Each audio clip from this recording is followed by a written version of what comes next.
They came from everywhere. Men, women, children, whole families walking mile after mile to hear Jesus. Not because he performed miracles, though he did, but because when he spoke, something inside them felt alive. They gathered on a hillside in the middle of nowhere. It wasn't a marketplace. There were no vendors, no food stalls, just open land and tired feet. For 3 days, Jesus taught them. 3 days of listening, learning, and feeling hope rise again inside hearts that had been weary for too long. But now, the people were hungry, and Jesus saw it. He turned to his disciples and said, "I have compassion for these people. They have been with me for 3 days and have nothing to eat.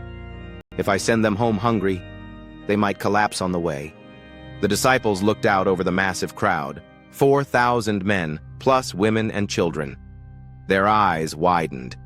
Where can we get enough bread in this remote place to feed all these people? It was an honest question. From where they stood, the need looked too big. The resources are too small. The situation is impossible.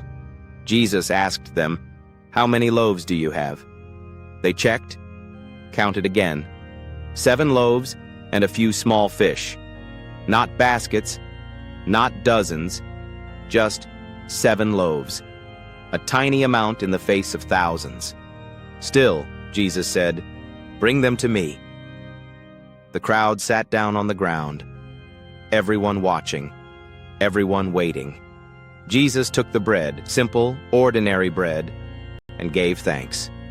Then he broke it, piece by piece, loaf by loaf, handing it to the disciples to give to the people. And something happened. Something quiet, steady, unmistakably divine. The bread didn't run out. The fish didn't run out. Every basket the disciples carried seemed to refill as soon as they emptied it. Families ate, children ate, elders ate. Everyone had enough. More than enough.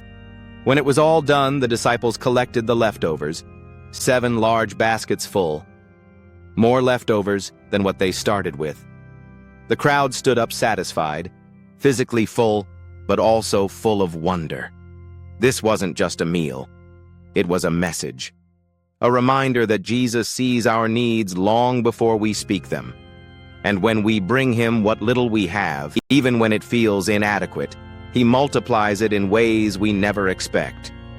Because with Jesus, scarcity becomes abundance, and small offerings become miracles.